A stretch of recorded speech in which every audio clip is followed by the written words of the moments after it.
Hey, welcome back to No Hype Beer Reviews. Unless it's your first time, then welcome. Please consider subscribing. If you do, hit the notification bell. You'll get all the updates. Really excited for today's beer. It's courtesy of Grant / Sir Lord Ford. I always want to switch the Ford and the Lord. So thank you so much for this. It is St. Patrick's Day, so it seemed appropriate to drink a stout. It's from the Key Brewing Company. It's barrel aged from 2019. It's called Siberian Summer. It is currently coronavirus winter, so seemed had nothing to do with why I chose this beer. Alcohol is 10% by volume. It's a Russian Imperial Stout. Cool can art, like the cartoon on there. 2019. I don't see like an actual date, so I don't know from when in 2019. It says drink by 2025. It's 2020. If you couldn't tell by the coronavirus reference. The first release in a new rotating high-gravity series to put everything in perspective. This Russian Imperial Stout has been hibernating in Heaven Hill barrels, so very cool. You got Heaven Hill. It came out swinging. Notes of coffee, chocolate, and slightly burnt caramel combined forces with booze and attitude that is sure to get your temperature rising whenever you choose to unleash it. I thought about aging it at 10%. I figured, it's probably all right to drink now. Let's get into it. And clearly, I'm aging enough beer, so it's been sitting in my cellar this whole time. It's 60 degrees on the dot. There's definitely some brown around the edges I can see, so definitely like a dark cola color. Couldn't quite fit it all in the glass, but pretty close. Getting a pleasant aroma already. I'll wait to talk about that in a sec, but it is pleasant. Just under 2 fingers ahead. And again, it's black, but there's a little bit of brown in there, a little easier to tell when I was pouring it. That head is like spot on mocha, a little bit of chocolate goodness in there. Yeah, looks like a nice big Russian Imperial Stout. Let's get into the aroma.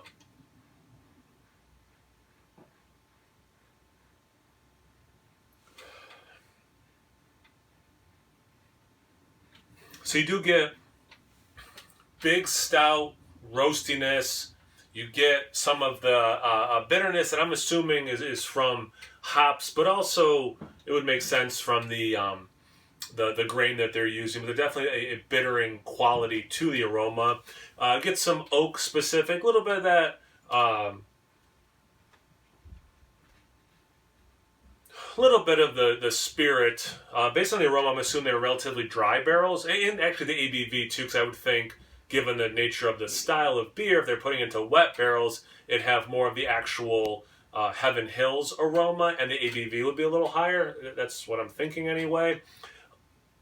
Nice level. It's a little there, I should say, of like that soy sauce umami thing,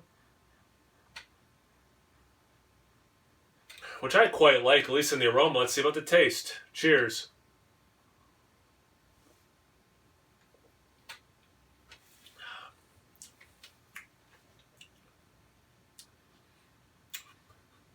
That's pretty good. You know what, for a first attempt, I'd be proud of this. It's 10% in a world where I'm drinking, 12, 13, 14, 15% stouts and bourbon barrels or whiskey or whatever. It drinks a little smaller than those beers, but again, it is smaller. It's 10%. Does it say how long it was in the Heaven Hills? Did I forget whatever? It just says hibernating. So I have no idea how long it's spent in those barrels. Lovely amount of chocolate. I totally understand what they're saying when they say burnt caramel. I get that. I'm getting some coffee, which I think is one of the things I mentioned. Yeah, coffee, chocolate, slightly burnt caramel. For me, that chocolate and that coffee for sure.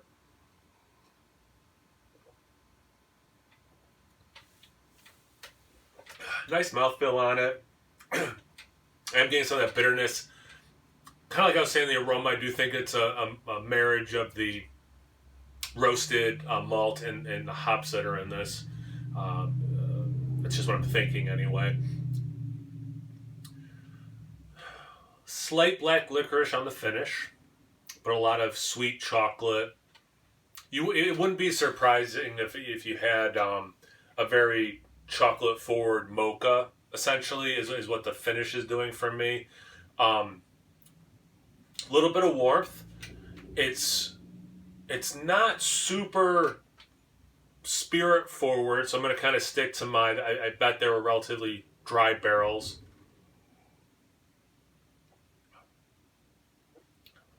it is there. Don't get me wrong. It's not like it's absent. It's just not. Now that I'm saying it, I'm getting a little bit more of it though. Definitely some oak there. Like right when the sip is about to be done is where the oak kicks in for me, and it does help dry out the finish. But again, that finish is quite mocha for me anyway. With booze, like if there was like a mocha liqueur or something, I guess. And yeah, I do see that burnt caramel thing. Yeah, I think this is good. I love that it's in a 12-ounce can. The fact that I can drink this, I'm about to go make dinner, drink this while I'm making dinner, finish it, while I'm eating dinner, and feeling okay is pretty rad. So I'll say that. I know some of these he sent, and he's like, I'm not a huge fan of them, so I'm curious which side of it he is on this one.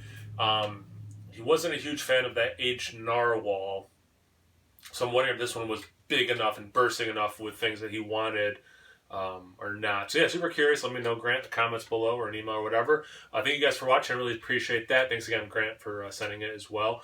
If you guys want to check me out on Instagram and Tapped, it's just No Hype Beer Reviews about those places. So always please like, comment, subscribe, and most importantly, imbibe. Cheers, everyone.